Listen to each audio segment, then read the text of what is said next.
உள்ளத்தில் அழியாத ஓவியமாக நிலைத்துவிட்ட என் உயிரினும் மேலான உடன்பிறப்புகள் அனைவருக்கும் வணக்கம். கலைஞர் என்பது வெறும் பெயர் அல்ல, தமிழ்நாட்டு அரசியலின் அடையாளம். தமிழ்நாட்டு சட்டமன்ற தேர்தல் வரலாற்றில் அதிக தொகுதிகளில் வெற்றி பெற்று ஆட்சி அமைத்ததும் அவர்தான். அதிக எம்எல்ஏக்களுடன் எதிர்க்கட்சி வரிசையில் அமர்ந்த கட்சியின் தலைவரும் அவர்தான். தமிழ்நாட்டில் அதிக காலம் முதலமைச்சராக இருந்தவரும் அதிக காலம் எதிர்க்கட்சி தலைவராக இருந்தவரும் கலைஞரே. நாடாளுமன்ற தேர்தல் வரலாற்றில் தமிழ்நாட்டில் உள்ள 39 தொகுதிகளையும் மொத்தமாக அள்ளியதும் கலைஞர் தலைமையிலான கூட்டணிதான். இன்றைக்கு தமிழ்நாடு அகில இந்திய அளவில் தலை நிமிர்ந்து நிற்க காரணமான திட்டங்கள் கலைஞர் ஆட்சி காலத்தில் கொண்டு வரப்பட்டவைதான். பேரறிஞர் அண்ணாவின் மறைவுக்கு பிறகு கட்சியின் தலைவராகவும் தமிழ்நாட்டின் முதலமைச்சராகவும் தேர்ந்தெடுக்கப்பட்டார் கலைஞர். 1969ஆம் ஆண்டு முதலமைச்சரான கலைஞர் 1971ஆம் ஆண்டு சட்டமன்ற தேர்தலில் வரலாறு காணாத வெற்றியை பெற்று, அதாவது 183 தொகுதிகளில் வென்று ஆட்சி அமைத்தார். மீண்டும் 1989, 1996, 2006 ஆகிய தேர்தல்களிலும் அவர் முதலமைச்சராக அரியணை ஏறினார். முதலமைச்சர் கலைஞர் முன்வைத்த முழக்கங்களில் முக்கியமானது மாநிலத்தில் சுயாட்சி, மத்தியில் கூட்டாட்சி என்ற முழக்கம். மத்திய மாநில உறவுகளை ஆய்வு செய்வதற்காக நீதிபதி ராஜமன்னார் தலைமையிலான குழுவை அமைத்த கலைஞர் அக்குழுவின் பரிந்துரைகளை ஏற்று மாநில சுயாட்சி தீர்மானத்தை சட்டமன்றத்தில் நிறைவேற்றி அதனை மத்திய அரசுக்கு அனுப்பி மாநில உரிமைகளுக்கு வித்திட்டார். ராஜமன்னார் குழுவை நியமித்து அது மாநில சுயாட்சியின் வரையறையை ஆவணமாக ஆக்கியது கலைஞரினுடைய மிகப்பெரிய சாதனை என்று சொல்ல வேண்டும். இன்றைக்கும் இந்தியா முழுவதும் எந்த மாநிலம் மாநில சுயாட்சி பற்றி பேசினாலும் ராஜமன்னார் அறிக்கையை தான் மேற்கோளாக காட்டுகிறார்கள் என்பதையும் நாம் குறித்து கொள்ளலாம். அப்படி ஒரு குழுவை அமைத்து அறிக்கையை கொண்டு வந்தது கலைஞரின் அரசுதான். மாநில சுயாட்சி கோரிக்கை இந்தியா முழுவதும் எதிரொலிப்பதற்கு காரணமாக இருந்தவர் நம்முடைய தலைவர் முத்தமிழறிஞர் கலைஞர் அவர்கள்தான். சுதந்திர தினத்தன்று முதலமைச்சர்கள் கொடியேற்றும் உரிமையை பெற்றுத் தந்தார். இந்தியாவிலேயே முதன் முறையாக தமிழ்நாடு மாநில திட்டக்குழுவையும் உருவாக்கினார். 1989ஆம் ஆண்டு தந்தையின் சொத்தில் மகனுக்கு உள்ள உரிமை மகளுக்கும் உண்டு என்பதை சட்ட ரீதியாக உறுதி செய்தார். பாலின சமத்துவத்துக்கான போராட்ட வரலாற்றில் கலைஞர் ஏற்படுத்திய முக்கிய சாதனை இது. கலைஞர் இதனை செய்து 16 ஆண்டுகளுக்கு பிறகே மத்திய அரசு பெண்களுக்கு சொத்துரிமை வழங்கும் சட்டத்தை கொண்டு வந்தது. அதற்கும் சுமார் 14 ஆண்டுகளுக்கு பிறகே உச்சநீதிமன்றம் அதனை உறுதி செய்தது. உள்ளாட்சி இடங்களில் பெண்களுக்கு 33 விழுக்காடு வழங்கினார். அரசு பணிகளில் பெண்களுக்கு 30 விழுக்காடு இடஒதுக்கீடு அளித்தார். ஏழை பெண்களுக்கான திருமண நிதி உதவி திட்டம், கர்ப்பிணி பெண்களுக்கு நிதி உதவி திட்டம் என பெண்கள் வளர்ச்சிக்காக பல்வேறு முயற்சிகளை மேற்கொண்டவர் கலைஞர். ஏழை பெண்களுக்கு இலவச எரிவாயு இணைப்புடன் கூடிய ஸ்டவ் அடுப்புகள் வழங்கப்பட்டன. மூவலூர் ராமாமிர்தம் நினைவாக ஏழை பெண்களுக்கு திருமண உதவி திட்டம், கைம்பெண் மறுமண நிதி உதவி திட்டம் ஆகியவையும் கலைஞரால் கொண்டு வரப்பட்ட முக்கிய திட்டங்கள் ஆகும்.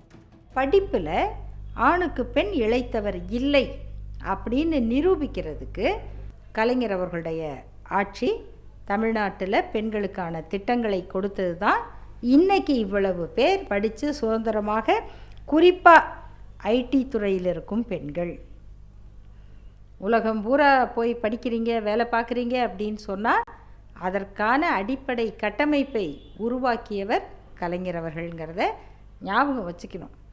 ஒவ்வொரு தடவை நம்ம ஃப்ளைட்டில் ஏறி உட்கார்ந்து எந்த நாட்டிலையாவது போய் இறங்கும்போது இந்த வாய்ப்பை, இதுக்கான அடித்தளத்தை எப்படி நம்ம அப்பா அம்மாவை நம்ம நினைக்கிறோமோ அதை போல இந்த வாய்ப்பை உருவாக்கி கொடுத்தவர் கலைஞருங்கிற அந்த வரலாற்று அறிவும் நமக்கு நினைவில் இருக்கணும்.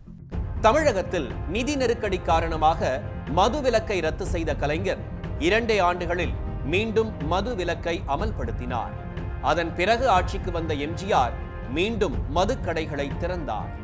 1972ஆம் ஆண்டு பிச்சைக்காரர்கள் மறுவாழ்வு திட்டத்தை கொண்டு வந்தார். மனிதர்களை மனிதர்களே இழுத்துச் செல்லும் கைரிக்ஷா முறையை இந்தியாவிலேயே முதன்முறையாக ஒழித்தது கலைஞரின் ஆட்சிதான். அதற்கு மாற்றாக சைக்கிள் ரிக்ஷாக்கள் வழங்கப்பட்டன. பிற்படுத்தப்பட்டோர் நலன்கள் குறித்து ஆய்வு செய்ய சட்டநாதன் கமிஷனை அமைத்தார். அதன் தொடர்ச்சியாக பிற்படுத்தப்பட்டோர் இடஒதுக்கீட்டை 25 விழுக்காட்டிலிருந்து 31 விழுக்காடாக உயர்த்தினார். பட்டியல் இனத்தவருக்கான இடஒதுக்கீட்டையும் 16 விழுக்காட்டிலிருந்து 18 விழுக்காடாக கலைஞர் அதிகரித்தார். 3.5 விழுக்காடு இஸ்லாமியர்களுக்கும் 1 விழுக்காடு பழங்குடியினருக்கும் இடஒதுக்கீடு வழங்கினார். எம்ஜிஆர் உள்ளிட்ட பலரும் நிறைவேற்ற முன்வராத வன்னியர் இடஒதுக்கீட்டு கோரிக்கையை 1989ஆம் ஆண்டு முதலமைச்சரான கலைஞர் கையில் எடுத்தார். வன்னியர் உள்ளிட்ட சாதிகளை கொண்ட மிகவும் பிற்படுத்தப்பட்ட வகுப்பினர் பட்டியலை உருவாக்கி 20 விழுக்காடு இடஒதுக்கீட்டை கலைஞர் அறிவித்தார். அருந்ததியர் சமூக மக்களுக்கு 3 விழுக்காடு உள்ஒதுக்கீடு வழங்கப்பட்டதும் கலைஞரின் ஆட்சியில்தான். 1987இல் சாலை மறியல் நடைபெற்ற போது அனைத்து இந்திய அண்ணா திராவிட முன்னேற்ற கழகம் ஆட்சியில் இருந்தது. தொடர்ச்சியாக படிப்படியான போராட்டங்களை முன்னெடுத்த போது ஒரு நாள் கூட அதிமுக அரசாங்கம் அன்றைய தினம் பாட்டாளி மக்கள் கட்சி இன்றைய நிறுவனர் அன்றைய வன்னியர் சங்கத்தினுடைய நிறுவனர் தலைவரை அழைத்து பேசவில்லை. ஆனால் 1989இல் ஆட்சிக்கு வந்த முத்தமிழறிஞர் தலைவர் கலைஞர் அவர்கள்தான் டாக்டர் ராமதாஸ் அவர்களை அழைத்து மற்றும் அவரோடு இருந்த 26 வன்னியர் சங்க தலைவர்களையும் அழைத்து பேசி தமிழ்நாட்டில் இருக்கிற வன்னியர் உள்ளிட்ட மிக பிற்படுத்தப்பட்ட சமுதாயத்தைச் சார்ந்த 107 சாதிகளையும் சேர்த்து 20% இடஒதுக்கீட்டை வழங்கினார். 8 ஆண்டுகளில் சேர்த்து 126 மாணவர்கள் தான் வந்திருக்காங்க. இப்போது இந்த மாதிரியான நிலை தான் அன்றைக்கு இருந்தது. இன்றைக்கு உள்ஒதுக்கீடுங்கிற ஒரு விஷயம் நடைமுறைக்கு வந்ததுக்கப்புறம் அந்த நிலை அந்த 126ங்கிறது ஒரு வருஷத்துலேயே வர்ற மாதிரியான ஒரு நிலைங்கிறது 126ங்கிறது 100ஆகவோ அல்லது 90ஆகவோ வந்துட்டுருக்கிற ஒரு நிலைங்கிறத நம்ம இன்றைக்கு நடைமுறையில் பார்த்துட்ருக்குறோம். இது ஒரு உதாரணம் தான். மருத்துவம் அப்படிங்கிற ஒரு துறையில் மட்டும் இந்த அருந்ததியர்களுக்கு கிடைச்சிட்ருக்கிற வாய்ப்புகள்ங்கிறது ரொம்ப அதிகமாகிருக்குங்கிற ஒரு விஷயத்த இந்த உள்ஒதுக்கீடுங்கிற விஷயம் சாத்தியமாக்கியிருக்கு. இந்த நிலை மற்ற பல் மருத்துவம், பொறியியல், இது மாதிரியான கால்நடை பராமரிப்பு, இப்படி பல விஷயங்களில் பல துறைகளில் அருந்ததியர்களோட வாய்ப்புகளை அதிகப்படுத்தியிருக்கு. அப்படிங்கிறது அருந்ததியர்களுக்கு கலைஞர் வழங்கின மிகப்பெரிய ஒரு பரிசாக தான் நாம் பார்க்க வேண்டியது இருக்குது. பொது வாழ்வில் ஈடுபடுவோர் மீதான லஞ்ச ஊழல் குற்றச்சாட்டுகளை விசாரிக்க ஓய்வு பெற்ற நீதிபதி தலைமையில் விசாரணை ஆணையம் ஒன்றை கலைஞர் அமைத்தார். அது இன்று இந்தியா முழுவதும் பலர் முன்வைக்கும் லோக் ஆயுக்தாவின் முன்னோடி. முன்னாள், இந்நாள் முதலமைச்சர்கள், அமைச்சர்கள், சட்டப்பேரவை உறுப்பினர்கள், உள்ளாட்சி பிரதிநிதிகள் என அதிகாரத்தில் இருந்த அனைவரையும் விசாரணை வரம்புக்குள் கொண்டு வந்தது இதற்கான மசோதா. ஆனால் பின்னாளில் முதலமைச்சரான எம்ஜிஆர் இந்த மசோதாவை கருப்பு மசோதா என வர்ணித்து ரத்து செய்தார். இலங்கையில் இந்திய அமைதிப்படை நிகழ்த்திய கொடுமைகளை கண்டு கலங்கிய கலைஞர் காலக்கெடு நிர்ணயித்து அமைதிப்படையை திரும்ப பெற வேண்டும் என பிரதமர் VP சிங்கிடம் வலியுறுத்தினார். இலங்கையில் இருந்து திரும்பிய இந்தியாவின் அமைதிப்படையை முதலமைச்சராக இருந்த கலைஞர் வரவேற்க செல்லாமல் எதிர்ப்பை வெளிப்படுத்தினார். விடுதலை போராட்ட வீரர்களுக்கான ஓய்வூதியத்தை உயர்த்தியதுடன் மொழிப்போர் வீரர்களுக்கு ஓய்வூதியம் வழங்கியவரும் கலைஞர்தான். காவிரி நடுவர் மன்றம் அமைக்க வேண்டும் என்பது வெறும் கோரிக்கையாகவே இருந்த நிலையில் கலைஞர் சட்டமன்றத்தில் தீர்மானம் கொண்டு வந்து நிறைவேற்றினார். இதைத் தொடர்ந்து உச்சநீதிமன்ற உத்தரவை ஏற்று VP சிங் தலைமையிலான மத்திய அரசு காவிரி நடுவர் மன்றத்தை அமைத்தது. 2006ஆம் ஆண்டு சட்டமன்ற தேர்தலின் போது யாரும் எதிர்பாராத வகையில் அனைவருக்கும் இலவச வண்ண தொலைக்காட்சி வழங்கப்படும் என கலைஞர் அறிவித்தார். முடியவே முடியாது என்ற எதிர்க்கட்சிகளின் கடும் விமர்சனத்தை பொய்யாக்கி சொன்னபடியே வாக்குறுதியை நிறைவேற்றினார். தமிழகத்தின் அனைத்து குடிசைகளுக்கும் சென்று சேர்ந்தது வண்ண தொலைக்காட்சி. 30,000 பெட்டிகளை கொடுக்கிறோம். அடுத்து 1,00,000 பெட்டிகளை கொடுப்போம். அதற்கு அடுத்து 2,00,000 பெட்டிகளை கொடுப்போம். கடைசியாக கொடுக்க வேண்டிய 30,00,000 பெட்டிகள் என்றால் அல்லது 1 கோடி பெட்டிகளே கொடுக்க வேண்டும் என்றாலும் அத்தனையும் கொடுப்போம். 5 ஆண்டுகளில் தொலைக்காட்சி, வண்ண தொலைக்காட்சி பெட்டி இல்லாத வீடே கிடையாது தமிழகத்தில் என்கின்ற அளவிற்கு இந்த பெட்டிகள் வழங்கப்படும். உயிருக்கு ஆபத்து ஏற்படும் நோய்களுக்கு 1 லட்சம் ரூபாய் வரை காப்பீட்டுத் தொகை வழங்கும் வகையில் வடிவமைக்கப்பட்ட கலைஞர் காப்பீட்டு திட்டம் ஏழை எளியோருக்கு நம்பிக்கை அளித்த திட்டமாகும். 108 ஆம்புலன்ஸ் சேவை கலைஞர் ஆட்சியில் அறிமுகப்படுத்தப்பட்டதாகும்.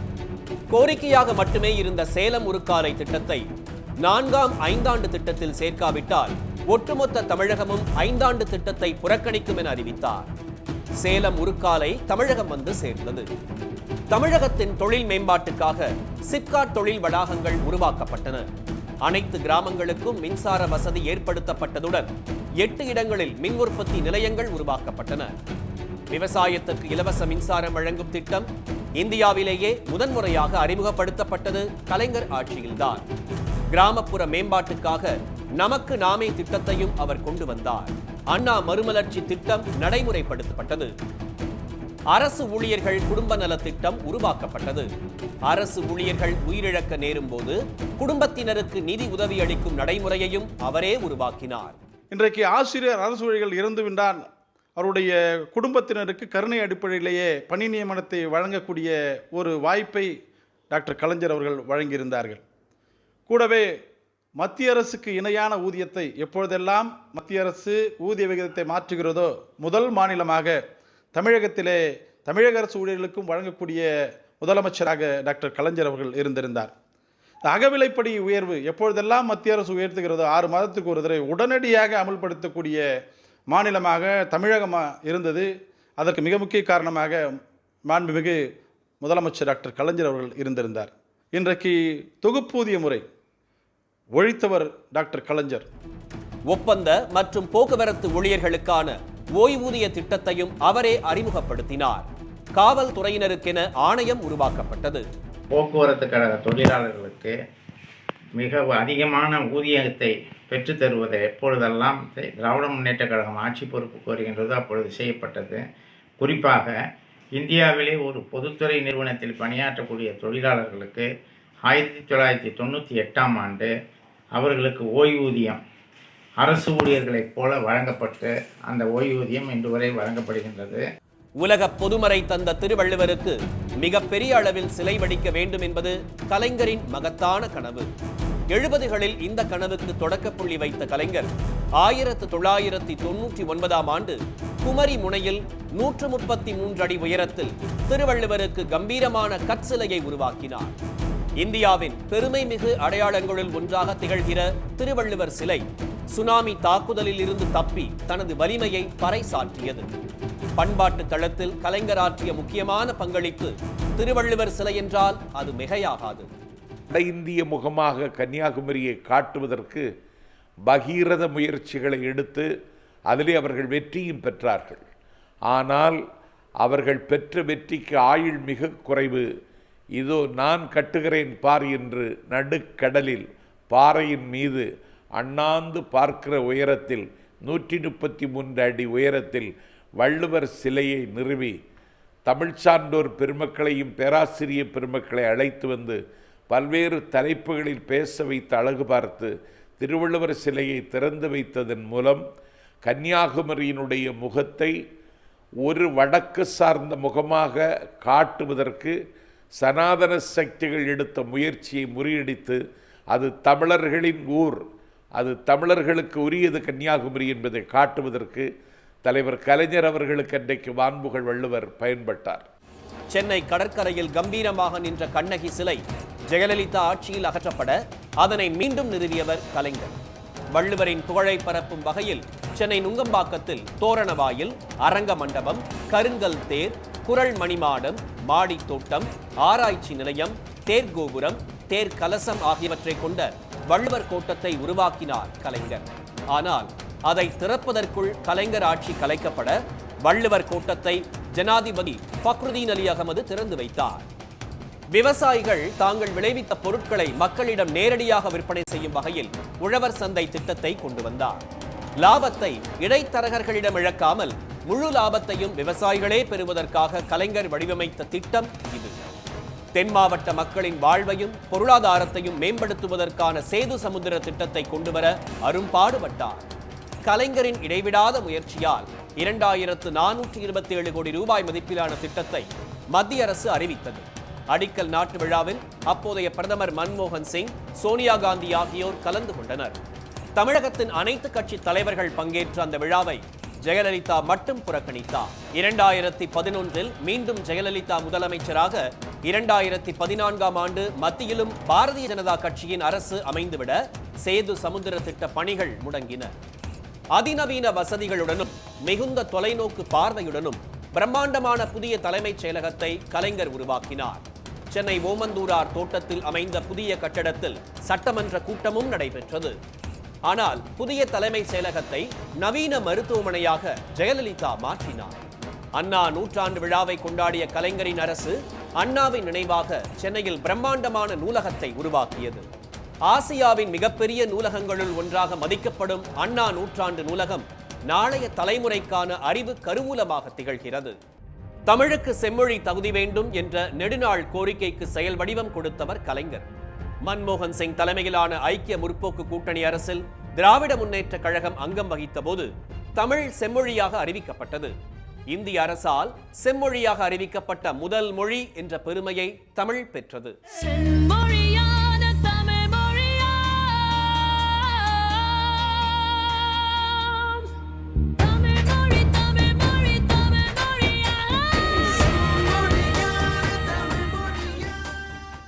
உள்ளமெல்லாம் தமிழ் நிறைந்திருக்கும் வேளை, ஊரும் உயிரும் தமிழோடு கலந்திருக்கும் வேளை, எதை பற்றி பேசினாலும் தமிழை பற்றி பேசிடும் வேளை, எதையும் தமிழோடு ஒப்பிட்டு பார்க்கும் வேளை என இன்று உலக அளவில் அறிஞர்கள் கூடிய விழா எடுக்கும் பெருமையை பெற்றுள்ளது. இந்தியாவில் முதன்முறையாக தகவல் தொழில்நுட்ப துறைக்கென ஒரு கொள்கையை அறிவித்தது கலைஞர்தான். அதன் தொடர்ச்சியாகவே சென்னை தரமணியில் டிட்கோ, எல்காட் நிறுவனங்களின் கூட்டு தயாரிப்பில் டைடல் பார்க் உருவானது. தமிழ்நாட்டின் முக்கிய நகரங்களில் தொழில்நுட்ப பூங்காக்கள் உருவாக்கப்பட்டன. குடிசைகளில் வாழ்வோருக்கு நிரந்தர வீடுகள் கட்டித்தர குடிசை மாற்று வாரியம் என்ற அமைப்பை கலைஞர் உருவாக்கினார். இதன் மூலம் பெருநகரங்களில் குடிசைகளில் வாழ்ந்த மக்கள் அடுக்குமாடி குடியிருப்புகளில் குடியேறினர். குடிநீர் வடிகால் வாரியத்தை உருவாக்கியவரும் கலைஞர்தான். விவசாய தொழிலாளர்களுக்கான கூலி நிர்ணயம், உயர் படிப்பு வரை மாணவர்களுக்கு இலவச கல்வி, சாதி மறுப்பு திருமணம் புரியும் தம்பதிகளுக்கு ஊக்கத்தொகை ஆகியவை கலைஞர் தலைமையிலான திமுக அரசின் முற்போக்குத்தன்மை மக்கள் நலத்திட்டங்கள் ஆகும். மாணவர்களுக்கு இலவச பஸ் பாஸ் மற்றும் சத்துணவில் வாரம் 2 முறை முட்டை வழங்கப்பட்டது. 10ஆம் வகுப்பு வரை தமிழ் கட்டாய பாடமாக்கப்பட்டது. விவசாயிகளின் நலன் காக்கும் வகையில் சிறு மற்றும் குறு விவசாயிகளின் பாசன வசதிக்காக மின் மோட்டார்களுக்கு இலவச மின்சாரம் வழங்கும் திட்டம் கலைஞரின் ஆட்சியிலேயே நடைமுறைக்கு வந்தது. இந்தியாவிலேயே விவசாயிகளுக்கு இலவச மின்சாரம் வழங்கிய முதல் ஆட்சி கலைஞர் ஆட்சிதான். தர்மபுரி, கிருஷ்ணகிரி மாவட்ட மக்களுக்காக ஒகேனக்கல் கூட்டு குடிநீர் திட்டம் கொண்டு வரப்பட்டது. மதுரையில் சென்னை உயர்நீதிமன்றத்தின் கிளை நிறுவப்பட்டதும் கலைஞர் ஆட்சியில்தான். ராஜராஜன் 1000வது ஆண்டு விழாவை கலைஞர் அரசு வெகு விமர்சையாக கொண்டாடியது. பெண்களின் மேம்பாட்டில் முக்கிய பங்கு வகிப்பவையாக உள்ள மகளிர் சுய உதவி குழுக்கள் உருவாக்கினார். மகளிர் சுய உதவி குழுக்களின் மூலம் பெண்கள் வங்கிக் கடன் பெறவும் தற்சார்புடன் திகழவும் வழிவகுத்தவர் கலைஞர். தமிழகத்தின் தலைநகரான சென்னை மெட்ராஸ் என ஆங்கிலத்திலும் பிற மொழிகளிலும் அழைக்கப்படுவதை மாற்றி அமைத்தவர் கலைஞர். ஆங்கிலம் உட்பட அனைத்து மொழிகளிலும் சென்னை என்றே அழைக்கப்பட கலைஞரே வழிவகுத்தார். 2006ஆம் ஆண்டு தமிழக முதலமைச்சராக பதவியேற்ற கலைஞர் பதவியேற்பு விழா மேடையிலேயே விவசாயிகளின் வங்கிக் கடன்கள் சுமார் 7000 கோடி ரூபாயை ஒரே கையெழுத்தில் தள்ளுபடி செய்தார். 1 கிலோ அரிசி 2 ரூபாய் என அறிவித்தார். இது பின்னர் 1 ரூபாய்க்கு 1 கிலோ என மாறியது. 31/3/2002 வரை விவசாயிகள் கூட்டுறவு சங்கங்களுக்கு செலுத்த வேண்டிய கடன் நிலுவைத் தொகையை அறவே முழுவதுமாக தள்ளுபடி செய்து இன்று உத்தரவிடப்படுகிறது. இதனால் தமிழகத்தில் உள்ள பல லட்சம் விவசாயிகள் பயன்பெறுவார்கள். இதனால் அரசுக்கு 6866 கோடி ரூபாய் இழப்பு ஏற்படும். இந்த இழப்பை அரசே ஏற்றுக்கொள்ளும். ரேஷன் அப்போல்லாம் வந்து கொடுக்கும்போது மானிய விலையிலலாம் கொடுக்க மாட்டாங்க, அடக்க விலையில் தான் கொடுத்துட்டு இருந்தாங்க ரொம்ப காலம் வரைக்கும். அதுக்கு பிறகு நம்ம பொருளாதாரம் வளர அரசனுடைய நிதி வசதி அதிகமாக என்ன பண்ணாங்கன்னாக்கா அதுக்கு மானியம் கொடுக்க ஆரம்பித்து அதனுடைய அதிரடியான ஒரு அறிவிப்பு தான் 2 ரூபா 1 கிலோ அரிசி அப்படிங்கிற ஒரு அறிவிப்பு அவர் வெளியிட்டு அந்த வருஷத்தில் தான் வந்து என்னென்னு கேட்டிங்கன்னா அரிசி வந்து ரொம்ப சுலபமாக மக்களுக்கு சென்றடைகிறது அப்படிங்கிறத வந்து உருவாக்க முடிஞ்சுது. அதனுடைய விளைவு என்ன அப்படின்னு கேட்டிங்கன்னா மக்கள் வந்து கையேந்தி நின்னாங்கள்ல போய் யார்கிட்ட எனக்கு சாப்பாடு வேணும் அப்படிங்கிறது அந்த சூழ்நிலை முற்றிலுமாக மாற்றி அமைக்கப்பட்டது. அதனுடைய அடுத்த விளைவு என்ன அப்படின்னு கேட்டிங்கன்னா 2-3 விளைவுகள் இருக்குது. ஒன்று வந்து கிராமப்புறங்களில் இருக்கக்கூடிய அதிகார கட்டமைப்புங்கிறத கம்ப்ளீட்டாக மாறி போச்சு. அதனால் யாரையும் சார்ந்திருக்க வேண்டிய அவசியம் இல்லை அப்படிங்கிற ஒரு சூழல் உருவானது.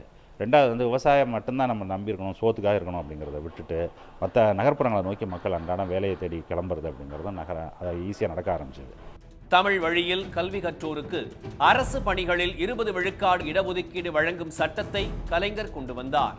பிற்படுத்தப்பட்டோர் மற்றும் ஆதி திராவிடர் மாணவர்களுக்கான கல்வித்தொகை உயர்த்தப்பட்டதுடன் அவர்களுக்கான விடுதிகள் அதிகமாக திறக்கப்பட்டன. பொறியியல் பட்ட படிப்பிற்காக நடைமுறையில் இருந்த நுழைவுத் தேர்வு ரத்து செய்யப்பட்டது. இந்தியாவில் முதன்முறையாக தமிழகத்தில் போக்குவரத்துக்கென தனித்துறையை உருவாக்கியதும் தனியார் வசமிருந்த போக்குவரத்தை நாட்டுடைமையாக்கியதும் கலைஞர்தான். குக்கிராமங்களும் போக்குவரத்து வசதியை பெறும் வகையில் தமிழகம் முழுவதும் மினி பஸ் திட்டத்தை அறிமுகம் செய்தார். 3ஆம் பாலினத்தவருக்கு திருநங்கைகள் என்றும் திருநம்பிகள் என்றும் பெயர் சூட்டி அங்கீகாரம் அளித்தவர் கலைஞர். பெயர் சூட்டியது மட்டுமின்றி திருநங்கைகளுக்கான நல வாரியம் அமைத்து அவர்களின் மேம்பாட்டுக்கு வழிவகுத்தார். திருநங்கைகள் நலவாரியத்தை கலைஞர் அமைத்த ஏப்ரல் 15ஆம் தேதி ஒவ்வொரு ஆண்டும் சமூக நலத்துறை சார்பில் திருநங்கைகள் தினமாக கொண்டாடப்படுகிறது. இந்திய வரலாற்றிலேயே இப்போ திருநர் வரலாறு அப்படின்னு எடுத்து நாம் எழுதுகிறோம் அப்படின்னா அதில் நிச்சயமாக கலைஞர் கருணாநிதி ஐயா அவர்களுடைய பெயர் வந்து பொறிக்கப்பட்டிருக்கும். ஏன்னா நம்மளுடைய நலவாரியம், திருநங்கை நலவாரியம் வந்து உருவாக்கப்பட்டது. திருநங்கைனாலே வந்து ரொம்ப கேவலமாக சித்தரிக்கப்பட்ட அலி, உம்போது, உஸ்ஸு, பேடி அப்படின்னு வேறு பெயர்களில் பல்வேறு இழி சொற்களை பயன்படுத்தின இந்த சமுதாயம், இந்த பொது சமூகத்துக்கு இல்லை, அவங்களுக்கும் டிக்னிஃபையான ஒரு வேர்டு, ஒரு பெயர் இருக்குது அப்படின்னு சொல்லி திருநங்கை அப்படிங்கிற ஒரு பெயரை வந்து கொடுத்தது கலைஞர் ஐயா அவர்கள் தான். உடல் குறைபாட்டை குறிப்பிட்டு மனிதர்களை மனநோகச் செய்யும் வழக்கத்துக்கும் கலைஞரே முடிவு கட்டினார். ஊனமுற்றோர் என்ற சொல்லை ஆவணங்களில் இருந்து அகற்றி மாற்றுத்திறனாளிகள் என அழைக்கப்பட வழி செய்தார். 2007ஆம் ஆண்டு மாற்றுத்திறனாளிகள் வாழ்வில் முன்னேற்றம் ஏற்படுத்தும் வகையில் தனித்துறையையும் உருவாக்கினார். உழைப்பாளி மக்களின் திருவிழாவான மே தினத்தை ஊதியத்துடன் கூடிய அரசு விடுமுறை தினமாக அறிவித்த இந்தியாவின் முதலமைச்சர் கலைஞர்தான். மறைமலை அடிகள், தேவநேய பாவாணர், பாவேந்தர் பாரதிதாசன் உள்ளிட்ட தமிழ் அறிஞர்களின் கருத்தின்படி தை முதல் நாளே தமிழ் புத்தாண்டு என்ற மசோதாவை நிறைவேற்றி சட்டமாக்கினார். தமிழ் ஆண்டு வரிசைக்கு திருவள்ளுவர் ஆண்டு என்றும் பெயர் சூட்டினார். தமிழ்நாடு வேளாண்மை பல்கலைக்கழகம், ஆசியாவிலேயே முதல் கால்நடை மற்றும் விலங்குகள் அறிவியல் பல்கலைக்கழகம், புகழ்பெற்ற மனோன்மணியம் சுந்தரனார் பல்கலைக்கழகம், பாவேந்தர் பாரதிதாசன் பல்கலைக்கழகம், இந்திய கடல்சார் பல்கலைக்கழகம், ஆசிரியர் கல்வியியல் பல்கலைக்கழகம், டாக்டர் அம்பேத்கர் சட்டக்கல்லூரி, கலை அறிவியல் கல்லூரிகள், மாவட்ட வாரியாக மருத்துவக் கல்லூரிகள் என தமிழ் சமூகம் கல்வி அறிவு பெற கலைஞர் ஆற்றிய பணி அளப்பரியது. தாழ்த்தப்பட்டோருக்கு என ஆதி திராவிட நலத்துறை அமைச்சகத்தையும் பிற்படுத்தப்பட்டோருக்கு என பிற்படுத்தப்பட்டோர் நலத்துறை அமைச்சகத்தையும் இந்தியாவில் முதன்முறையாக அமைத்தார். தாழ்த்தப்பட்ட சமூகத்தில் இருந்து சென்னை உயர்நீதிமன்றத்தின் முதல் நீதிபதியாக வரதராசன் நியமிக்கப்பட வழிவகுத்தவர் கலைஞர். பின்னாளில் உச்சநீதிமன்ற நீதிபதியாகவும் வரதராசன் உயர்ந்தார். தந்தை பெரியாரின் இறுதி கனவான அனைத்து சாதியினரும் அர்ச்சகராகலாம் என்பதற்கான சட்டத்தை கொண்டு வந்தவர் கலைஞர்தான். கோயில் கருவறைக்கு முன்னாடி வரைக்கும் தான் போராட முடிஞ்சது. அதுக்கப்புறம் பெரியாருடைய கனவு என்னன்னா, மற்ற சாதிக்காரங்க போய் சாமி சிலையை பட்டு தொட்டு பூஜை பண்ணணும் அப்படின்றது அவருடைய கனவு. அந்த கனவை திமுக தலைவர் கலைஞர் அவர்களால் அப்போ வந்து என்னென்னா, நாங்கள் வந்து கோயில் நுழைவு போராட்டம் நடத்த போகிறேன்னு சொல்லி பெரியார் அறிவிக்கிறார். அப்போ அறிவிக்கும் போது கலைஞர் என்ன சொல்கிறார், இல்லை நான் ஆட்சிக்கு வந்தோடனே நான் வந்து சட்டமேற்றி நான் பணி நியமனம் வழங்குறேன் எல்லாரையும் அப்படின்னு சொன்னோடனே அந்த நுழைவு போராட்டத்தை ரத்து செய்கிறார் பெரியார். அதுக்கப்புறம் கலைஞர் என்ன பண்ணார்னா, 2006 வந்து சட்டம் கொண்டு வந்து அதில் அனைத்து சாதி அர்ச்சகராகலான்னு சொல்லி அவசர சட்டம் ஒன்று கொண்டு வரார். கலைஞர் உருவாக்கிய சமூக நீதி திட்டங்களில் முக்கியமானது சமத்துவபுரம். தமிழகத்தின் சாதி ஒழிப்பு அடையாளமாக திகழும் தந்தை பெரியாரின் பெயரை இந்த திட்டத்துக்கு சூட்டி மகிழ்ந்தார். தமிழகமெங்கும் உருவாகின 150 பெரியார் நினைவு சமத்துவபுரங்கள். தன் வாழ்க்கையே சாதி ஒழிப்புக்காக அர்ப்பணித்து ஒரு மாபெரும் தியாகியாக சாதி ஒழிப்பு எதிர்ப்பு போராளியாக வாழ்ந்த பெரியார் பேரை வச்சிருக்கிறார் பார்த்தீங்களா. அதுதான் கலைஞரோட சாதி ஒழிப்பு கண்ணோட்டத்தின் ஒரு சிறப்பான அம்சம். அதில் இன்னொரு முக்கியமான விஷயம் பார்த்தீங்கன்னா, அதை வந்து என்ன பண்ணுறாரு, அந்த சமத்துவபுரத்தில் எல்லா சாதிகளுக்கும் இடம் கொடுக்குறாரு.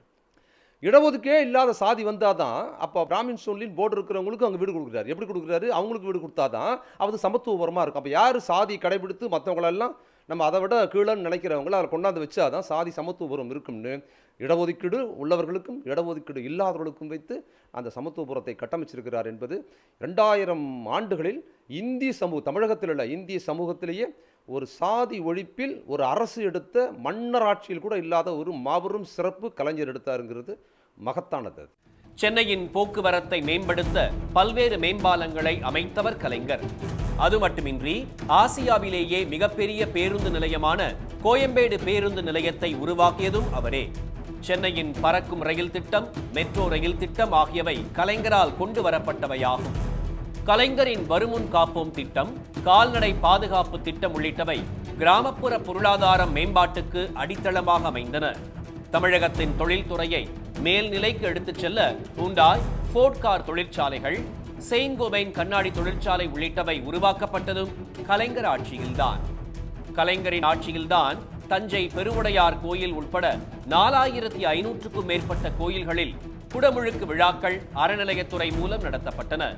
தமிழகம் முழுவதும் 800க்கும் அதிகமான கோயில்களில் பல்வேறு திருப்பணிகள் மேற்கொள்ளப்பட்டதும் கலைஞர் ஆட்சியில்தான். அறநிலையத்துறை கட்டுப்பாட்டில் உள்ள கோவில்களின் தல புராண வரலாறு செவிவழி கதைகளாகவே இருந்த நிலையில் அவற்றை சேகரித்து அச்சு வடிவில் பதிப்பித்து வெளியிட்டது கலைஞர்தான். உங்களை பற்றி ஒரு சிறு குறிப்பு சொல்லுங்கள் என ஒருமுறை கலைஞரிடம் செய்தியாளர்கள் கேட்டனர். அப்போது சற்றும் யோசிக்காமல் 2 வார்த்தைகளில் மானமிகு சுயமரியாதைக்காரன் என பதிலளித்தார். அந்த மானமிகு சுயமரியாதைக்காரர் அதிகாரம் தனக்களித்த அனைத்து வாய்ப்புகளையும் பயன்படுத்தி மொத்த தமிழ்நாடும் சுயமரியாதையோடு எழுந்து நிற்கச் செய்தவர் என்றால் அது மிகையல்ல.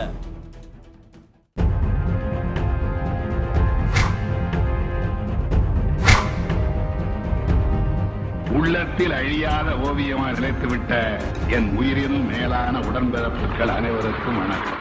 உடனுக்குடன் செய்திகளை தெரிந்து கொள்ள சன் நியூஸ் பெல் ஐகானை கிளிக் பண்ணுங்க.